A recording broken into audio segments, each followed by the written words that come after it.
When David had passed a little beyond the summit, Ziba the servant of Mephibosheth met him with a couple of donkeys saddled, bearing 200 loaves of bread, 100 bunches of raisins, 100 of summer fruits, and a skin of wine. And the king said to Ziba, "Why have you brought these?" Ziba answered, "The donkeys are for the king's household to ride on, the bread and summer fruit for the young men to eat, and the wine for those who faint in the wilderness to drink." And the king said, "And where is your master's son?"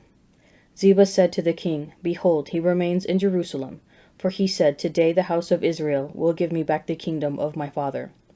Then the king said to Ziba, "Behold, all that belonged to Mephibosheth is now yours." And Ziba said, "I do obeisance. Let me ever find favor in your sight, my lord the king." When King David came to Bahurim, there came out a man of the family of the house of Saul, whose name was Shimei, the son of Gera. And as he came, he cursed continually. And he threw stones at David, and at all the servants of King David. And all the people and all the mighty men were on his right hand and on his left. And Shimei said as he cursed, "Begone, begone, you man of blood, you worthless fellow. The Lord has avenged upon you all the blood of the house of Saul, in whose place you have reigned. And the Lord has given the kingdom into the hand of your son Absalom. See, your ruin is in you, for you are a man of blood." Then Abishai the son of Zeruiah said to the king, "Why should this dead dog curse my lord the king? Let me go over and take off his head." But the king said, "What have I to do with you, you sons of Zeruiah? If he is cursing because the Lord has said to him, 'Curse David,' who then shall say, 'Why have you done so?'" And David said to Abishai and to all his servants, "Behold, my own son seeks my life. How much more now may this Benjamite? Let him alone, and let him curse, for the Lord has bidden him. It may be that the Lord will look upon my affliction, and that the Lord will repay me with good for this cursing of me today." So David and his men went on the road, while Shimei went along on the hillside opposite him, and cursed as he went, and threw stones at him, and flung dust. And the king and all the people who were with him arrived weary at the Jordan, and there he refreshed himself. Now Absalom and all the people, the men of Israel, came to Jerusalem, and Ahithophel with him. And when Hushai the Archite, David's friend, came to Absalom, Hushai said to Absalom, "Long live the king, long live the king." And Absalom said to Hushai, "Is this your loyalty to your friend? Why did you not go with your friend?" And Hushai said to Absalom, "No, for whom the Lord and this people and all the men of Israel have chosen, his I will be, and with him I will remain. And again, whom should I serve? Should it not be his son? As I have served your father, so I will serve you." Then Absalom said to Ahithophel, "Give your counsel, what shall we do?" Ahithophel said to Absalom, "Go into your father's concubines, whom he has left to keep the house, and all Israel will hear that you have made yourself odious to your father, and the hands of all who are with you will be strengthened." So they pitched a tent for Absalom upon the roof, and Absalom went into his father's concubines in the sight of all Israel. Now in those days the counsel which Ahithophel gave was as if one consulted the oracle of God. So was all the counsel of Ahithophel esteemed, both by David and by Absalom. Moreover, Ahithophel said to Absalom, "Let me choose 12,000 men, and I will set out and pursue David tonight. I will come upon him while he is weary and discouraged, and throw him into a panic. And all the people who are with him will flee. I will strike down the king only, and I will bring all the people back to you as a bride comes home to her husband. You seek the life of only one man, and all the people will be at peace." And the advice pleased Absalom and all the elders of Israel. Then Absalom said, "Call Hushai the Archite also, and let us hear what he has to say."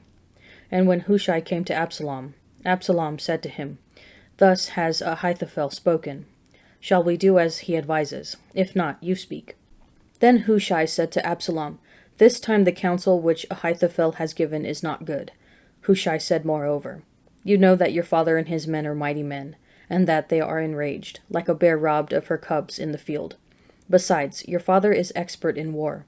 He will not spend the night with the people.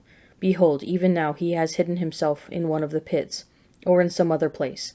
And when some of the people fall at the first attack, whoever hears it will say, 'There has been a slaughter among the people who follow Absalom.' Then even the valiant man, whose heart is like the heart of a lion, will utterly melt with fear. For all Israel knows that your father is a mighty man, and that those who are with him are valiant men.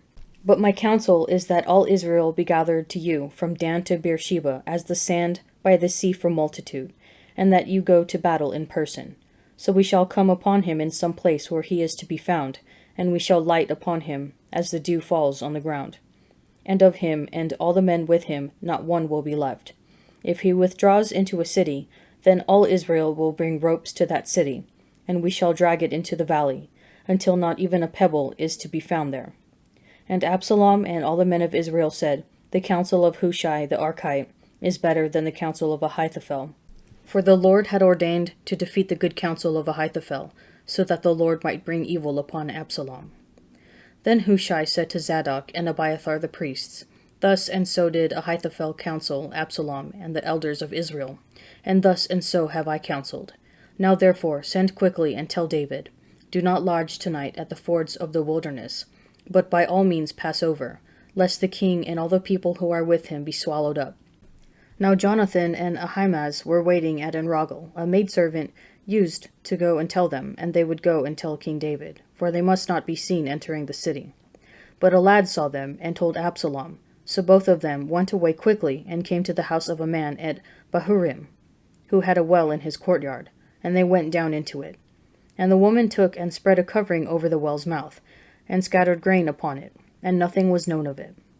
When Absalom's servants came to the woman at the house, they said, Where are Ahimaaz and Jonathan? And the woman said to them, They have gone over the brook of water. And when they had sought and could not find them, they returned to Jerusalem. After they had gone, the men came up out of the well, and went and told King David. They said to David, Arise, and go quickly over the water, for thus and so has Ahithophel counseled against you. Then David arose, and all the people who were with him, and they crossed the Jordan. By daybreak, not one was left who had not crossed the Jordan. When Ahithophel saw that his counsel was not followed, he saddled his donkey and went off home to his own city. And he set his house in order and hanged himself, and he died, and was buried in the tomb of his father. Then David came to Mahanaim, and Absalom crossed the Jordan with all the men of Israel. Now Absalom had set Amasa over the army instead of Joab. Amasa was the son of a man named Ithra, the Ishmaelite, who had married Abigail, the daughter of Nahash, sister of Zeruiah, Joab's mother. And Israel and Absalom encamped in the land of Gilead. When David came to Mahanaim, Shobi the son of Nahash from Rabbah of the Ammonites, and Machir the son of Amiel from Lodabar, and Barzillai the Gittite from Rogelim, brought beds, basins, and earthen vessels, wheat, barley, meal, parched grain, beans and lentils, honey and curds, and sheep, and cheese from the herd, for David and the people with him to eat. For they said, The people are hungry and weary and thirsty in the wilderness. Praise the Lord. Blessed is the man who fears the Lord, who greatly delights in his commandments. His descendants will be mighty in the land. The generation of the upright will be blessed. Wealth and riches are in his house, and his righteousness endures forever. Light rises in the darkness for the upright. The Lord is gracious, merciful, and righteous. It is well with the man who deals generously and lends, who conducts his affairs with justice. For the righteous will never be moved. He will be remembered forever. He is not afraid of evil tidings. His heart is firm, trusting in the Lord. His heart is steady. He will not be afraid, until he sees his desire on his adversaries. He has distributed freely. He has given to the poor. His righteousness endures forever. His horn is exalted in honor. The wicked man sees it and is angry. He gnashes his teeth and melts away. The desire of the wicked man comes to naught. Now when the Lord knew that the Pharisees had heard that Jesus was making and baptizing more disciples than John, although Jesus himself did not baptize, but only his disciples, he left Judea and departed again to Galilee. He had to pass through Samaria. So he came to a city of Samaria called Sychar, near the field that Jacob gave to his son Joseph. Jacob's well was there, and so Jesus, wearied as he was with his journey, sat down beside the well. It was about the 6th hour. There came a woman of Samaria to draw water. Jesus said to her, "Give me a drink." for his disciples had gone away into the city to buy food. The Samaritan woman said to him, "How is it that you, a Jew, ask a drink of me, a woman of Samaria? For Jews have no dealings with Samaritans." Jesus answered her, "If you knew the gift of God, and who it is that is saying to you, 'Give me a drink,' you would have asked him, and he would have given you living water." The woman said to him, "Sir, you have nothing to draw with, and the well is deep. Where do you get that living water? Are you greater than our father Jacob, who gave us the well, and drank from it himself, and his sons, and his cattle?" Jesus said to her, "Everyone who drinks of this water will thirst again, but whoever drinks of the water that I shall give him will never thirst. The water that I shall give him will become in him a spring of water welling up to eternal life." The woman said to him, "Sir, give me this water, that I may not thirst, nor come here to draw." Jesus said to her, "Go, call your husband and come here." The woman answered him, "I have no husband." Jesus said to her, "You are right in saying, 'I have no husband,' for you have had 5 husbands, and he whom you now have is not your husband. This you said truly." The woman said to him, "Sir, I perceive that you are a prophet. Our fathers worshipped on this mountain, and you say that in Jerusalem is the place where men ought to worship." Jesus said to her, "Woman, believe me, the hour is coming when neither on this mountain nor in Jerusalem will you worship the Father. You worship what you do not know. We worship what we know, for salvation is from the Jews. But the hour is coming, and now is, when true worshippers will worship the Father in spirit and truth. For such the Father seeks to worship him. God is spirit, and those who worship him must worship in spirit and truth." The woman said to him, "I know that Messiah is coming, he who was called Christ.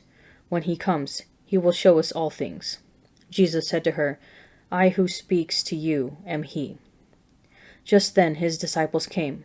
They marveled that he was talking with a woman, but none said, "What do you wish?" or "Why are you talking with her?" So the woman left her water jar and went away into the city and said to the people, "Come, see a man who told me all that I ever did. Can this be the Christ?" They went out of the city and were coming to him. When everything falls apart, it can be hard to keep trusting in the Lord. Yet Psalm 112 tells us about the righteous man. He is not afraid of evil tidings. His heart is firm, trusting in the Lord. David, at this point in the story, has seemingly lost his kingdom to his rebellious son Absalom. The evil sequence of events started with David's lust after Bathsheba and led to the rape of Tamar and the death of Amnon. Now Absalom, in seeking to steal the throne, sleeps with David's concubines on the palace roof, the very place where David was viewing Bathsheba bathing.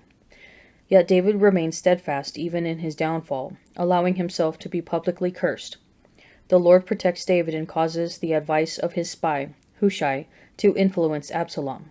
David's fearlessness exhibits a trust in the Lord mirrored by the Samaritan woman. Though she may have been dismayed at Jesus' recounting of the struggles, sins, and failures in her personal life, she does not shy away from the encounter with the Lord. And as a result, she recognizes the truth of Jesus' self-revelation as the Messiah and invites all her neighbors to come and meet him. Is your trust in the Lord shaken by bad news, or do you pray for strength and trust the Lord in spite of the difficulty?